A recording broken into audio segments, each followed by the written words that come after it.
4,000 anti-Asian hate incidents reported in the U.S. over the past year. As we continue to see the unfortunate rise in anti-Asian violence, Asian lives matter! Asian lives matter! There has been a sharp rise in attacks on Asian Americans across the country.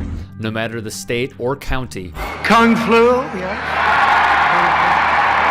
Some people call it the Chinese flu, the China flu, right? They call it the China as opposed to the China. perpetuated by the former president of the country. Every disease has ever came from China, homie. It comes from China. It comes from China. My question is, do Kung you think flu. that's... Many have been accosted, assaulted, and directly affected by the racist, ill-hearted folks that we call our neighbors. I mean, if you want me to be real honest, and like, what my first reaction was this is bullshit. Which brings us to this man, the Utah Jazz's Jordan Clarkson. I was just like, we can't be doing this. Those are the exact words that came out of my mouth to my boys, my family. The sixth man of the year was asked about this. The Yum Yum food truck in Utah. Bigots in Layton spray painted a business with racial epithets. It was yet another horrendous display of racism in the country. The C word was written all over it, including these three words: leave our country. Which is a rite of passage at Trump rallies. Another racist image was spray painted on the food truck. It was a deplorable act. The Pierce family, seen here, were honored at the Jazz's Game 2 win over the Clippers in Salt Lake City. We ain't got no room for the hate no more, so that's got to go out the window real quick. Clarkson despised seeing this in his community, so he responded. This hits home for him. His grandmother was born in Manila, and the sixth man identifies as Filipino American. He's the only current NBA player with Filipino heritage and played for the national team at the 2018 Asian Games.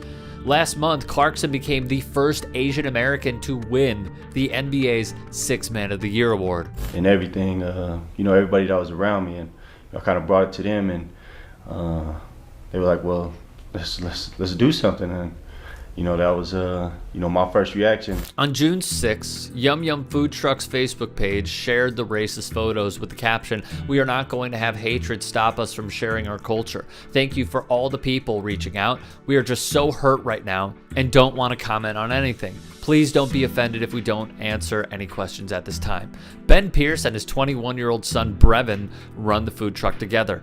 They are passionate about sharing Filipino food with the community, especially because Pierce said there aren't many Filipino restaurants in Utah. Layton police, through their Twitter account, offered a $500 reward for any intel on the criminals. They are investigating this as a hate crime. Got on the phone, and they got on the phone, and we all just made the contact real quick and made it happen. Brevin and Ben were blown away with the person who insisted on paying for the detail job inside the truck.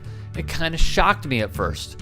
Jordan Clarkson called and I was like, wow, this is real and it's getting really big now, Brevin said. Clarkson paid for interior cleaning and detailing and joined with vehicle wrap company Identity Graphics, which designed a new exterior for the truck that was unveiled at the Philippine Independence Day celebration in Salt Lake City. Clarkson also offered the food truck owner significant financial support to get the truck up and running again. Clarkson would tweet, "It hurt me deeply to see that Salt Lake City's Yum Yum food truck was recently vandalized. I know the pain that hateful language and racism causes. With the help from Identity Graphics, we'll be able to restore the truck and hopefully lift Ben and his family's spirits. Hashtag Stop Asian Hate." So unfortunately, we do have a dress code.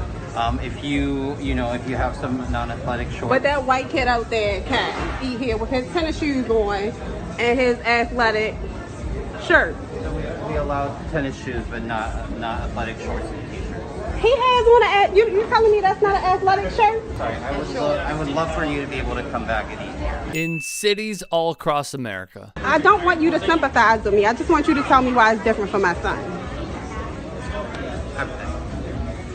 I'm not looking for sympathy. I'm just asking you why it's different for my son. Plenty of restaurants have different rules when it comes to who they let in to their establishments. The t-shirt that the little kid was wearing, we don't consider that to be athletic t-shirt. Why? Honestly, I did not get a good look, but it looked like a regular t-shirt. I have a video. Do you want to see it? Like this restaurant in Baltimore, Maryland. Let me get a video just in case. They still won't let them in with the joggers on. Or, for example, take the Ashford in Jersey City. But it's cool. You got sweatshorts on. We know what the going on. Where, in some examples, white people can walk in with the same clothes non-Caucasian citizens have on, but yet the latter are denied entry at the door. You know, this is my city. Which brings us to Atlanta Hawks legend Dominique Wilkins. Wilkins is bar none the greatest basketball player in Atlanta Hawks history. He was inducted because of his pristine accomplishments in 2006. His jersey number was retired by the franchise. He is simply hoops royalty. Still, Wilkins, a black man in America, cannot escape the racism places of business enable in this country. It was all set off by a single tweet. In my years in the world, I've eaten at some of the greatest restaurants in the world, but never have I felt prejudice or been turned away because of the color of my skin until today in Atlanta. He ats the restaurant and puts the hashtag turned away because I'm black. The restaurant features a dress code on its website. The policy states collared shirts are suggested for gentlemen. Casual wear, including baseball caps, flip-flops, slides, excessively revealing clothing, cutoffs, sweatpants, and athletic attire are considered too informal for the dining experience. Wilkins, in response to some of the feedback he was getting to his tweet, seemed to acknowledge the dress code situation and noted, "They looked me up and down, and to add insult, talked about how my clothes were not appropriate when I was wearing designer casual pants and a shirt. As I'm walking in, I noticed right away that they're sizing me up.